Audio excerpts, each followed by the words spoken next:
Hey everyone, and welcome back to the channel. So today, let's take a look at the 2027 BMW X6 xDrive40i. Huge shout out to Hendrick BMW Charlotte for providing this SUV for me today. Take a look at their website, that link is down in the description. This X6 is finished off in black sapphire metallic, and with options, MSRP is just over $92,000. Now this is powered by the 3-liter inline 6-cylinder turbo. It's also paired with that mild hybrid system along with the 8-speed automatic. Pumps out 375 horsepower, 383 pound-feet of torque. This is all-wheel drive, weighs in just over 5,000 pounds. It'll do 0 to 60 in 5.2 seconds, and depending on the tire spec, top speed can be up to 155 miles an hour. This also has a fuel capacity of 21.9 gallons. You'll expect to see it 22 miles per gallon in the city and 26 out on the highway. This also has a wheelbase of 117.1 inches. Its overall length is 195. It has a width of 78.9, a height of 66.9, and its ground clearance measures in at 8.7 inches. Now as we move on to the exterior styling, this model also has the M Sport Professional package, which provides it with a lot of gloss black accents, which blend in nicely, of course, with this black sapphire. Now there's also matte black for the surround for the kidney grille there. There's a forward-facing camera, active grille shutters, so those sections will open up to provide cooling when needed. You'll notice all of the parking sensors, another sensor right in the middle for some of the safety tech features, and there's also LEDs for all of the lighting with a dark housing to match nicely. You'll notice there's a lot of vents and cutouts in the lower section to provide even more cooling and airflow. And then working your way to the side, this model has the optional 22-inch wheels. They are finished off in gloss black, and this also has the optional floating center caps. So those will stay upright while the wheel is spinning, and this also has the red M Sport brakes. Now you'll notice too, a lot of gloss black for the lower section. It's also on the power folding side mirrors, which have a camera and a turn signal. It's on the window trim, and then this does have a moonroof up top. Now with the X6, you get that coupe-like design for the rear end. So unlike the X5 or the X7, you have a little bit different of a slope just depending on the style SUV you are going for. Now in back, you'll notice there's a small spoiler at the top of the glass. There's also one at the rear. This has LEDs for all of the lighting, backup camera, parking sensors, the dual exhaust, and when properly equipped, these can tow just over 7,000 pounds. Now this also has remote start, so you can use the key fob to activate that. You can also use the key fob or the release underneath to gain access to the cargo space. Now with that steeply raked rear glass, it does take a little bit of height away for your cargo, but you still have an adequate amount of space for a practical SUV. Now you'll notice there's this cover here, which you can fold out of the way. You can also completely remove it as needed. And then underneath the floor, once you remove the floor mats, you have an area where you can place a lot more items. I believe a spare tire is optional, which is nice if you need that. There's also some hooks on both sides and a 12-volt as well. You can fold the back seats down too for even more interior cargo space, and you also have the hands-free option. So just kick your foot right up underneath the center of the bumper, a swift kick, and that's how you can open and close that as needed. Now as we work our way to the interior, this does not have proximity door handles. However, there are several different options that you can set this up to where you don't even have to grab the key fob, and it will lock and unlock all 4 doors, which is really nice. Now this interior is paired with the ivory white extended leather, and it looks very nice. There's also those trim accents underneath, some brushed accents too with the ambient lighting, and then lots of storage in the lower section. There's also the illumination for the M logo there. And then there's the release by the headrest, so you can fold these seats down and you get a lot more space, of course, to place in some items. You'll notice too the black piping, which is a nice touch. And then once I hop in, there's an area you can place and charge tablets.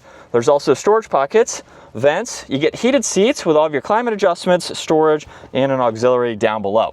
Now at 5'10", I have about an inch and a half or so of headroom, so even with this rear design, I can sit comfortably and have plenty of space.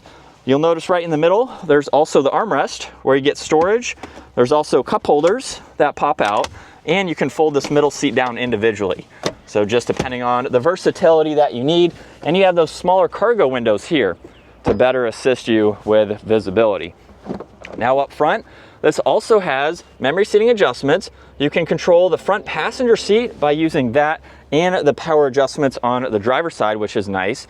You have the lift gate, there's the window controls, side mirror adjustments, Harman Kardon for the audio, and then very similar design, of course, for all of the materials. Same M badge down on the door sill, and a very nice design for the seats. With all those power adjustments, it has the multi-contoured seats too, which just gives you more adjustability. Now as we start this up, this has a leather trim steering wheel. You'll notice brushed accents for the paddle shifters, as well as more of the steering wheel trim with the M badge down below. There's the cruise control settings. You'll notice that ambient light there indicates that this model has the distance pacing and all of that tech. On the right side, there's volume, you have tuning, along with your voice commands, and then you push this middle button here, and that's how you can go through the digital gauge cluster.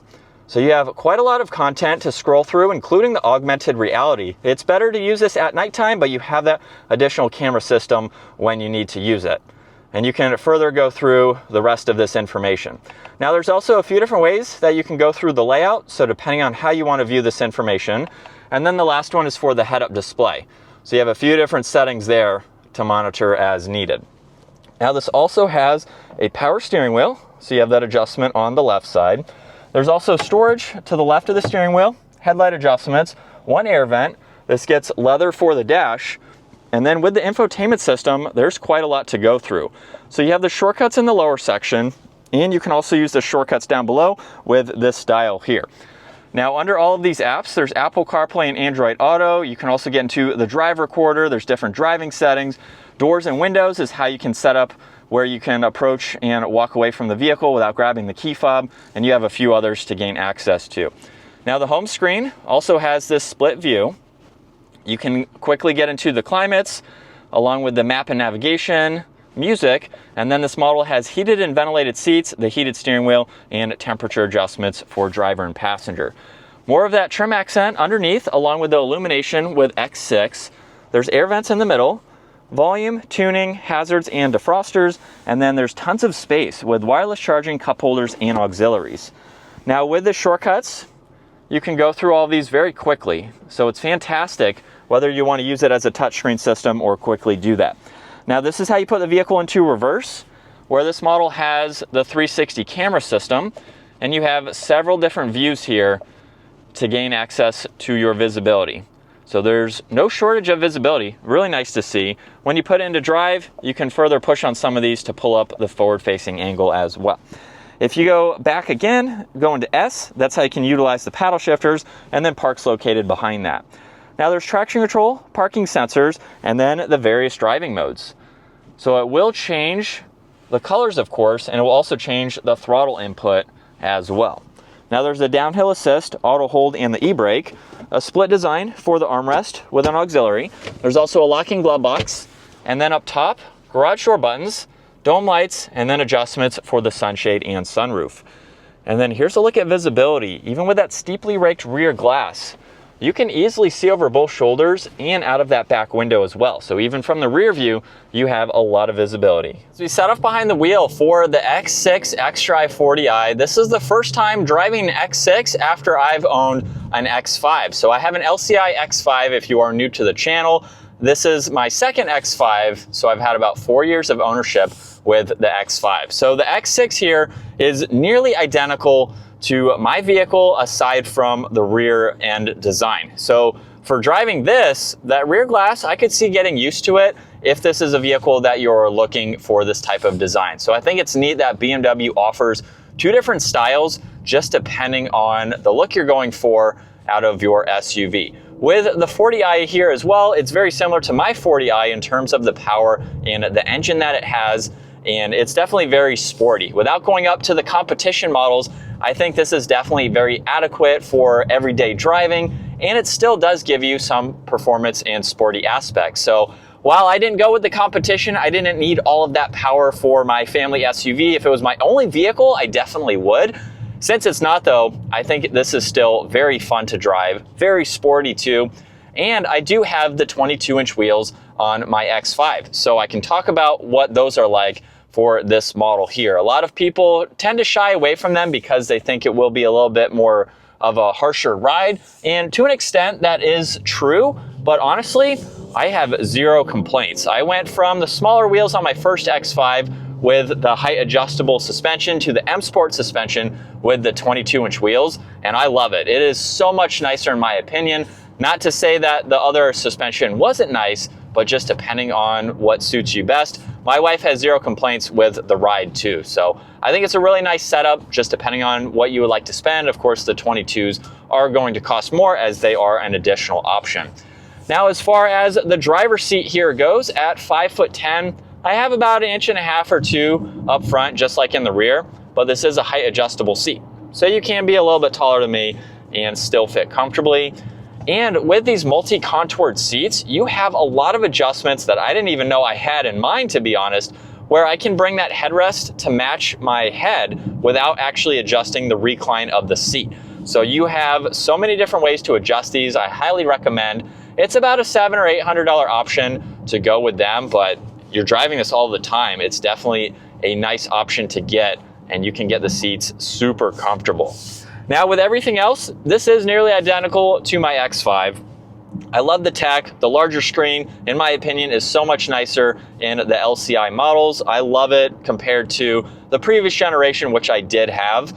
Everything is super easy to go through. You have a lot of tech, but it's also not confusing at the same time. I'm not a super techie kind of person, and this is great for my wife and I. It definitely suits us, and it's just a really good layout. You have the voice commands too, which are incredibly easy to use. You can have the vehicle turn up the AC, turn up the heat, adjust some other settings too, which is very nice just by using that control, or you can just say, hey, BMW, and it will listen to you as well. Now, as far as maneuverability goes, it's not a small vehicle, very easy to maneuver, really have no complaints with its overall size. So, and the camera system helps tremendously as well. And in sport mode second gear, here we go. And just a minor acceleration, if you would like to see our personal playlist on my X5, I did an upgraded exhaust, I did an intake, I have revved out my personal vehicle, so you can take a look. It's going to be very similar since it has the same engine to this, but definitely a very sporty vehicle, and it gives you all of the luxury aspects as well. So if you're not looking for that competition model, you don't need the extra power, I still think this is a fantastic vehicle to drive. The paddle shifters are very responsive, and this does handle well around some turns. While it's not an M sports car, you can still have some fun with the X6 here. So this is what it's like to be behind the wheel, and it's just a great overall SUV. If you need something that's practical for the family, maybe you want to tow. I used my X5 to tow and it did fantastic. And you just want a higher up vehicle, it's definitely something to take a look at.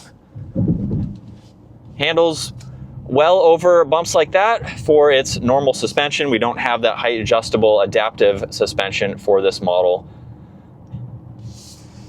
but it's definitely well insulated and a great SUV.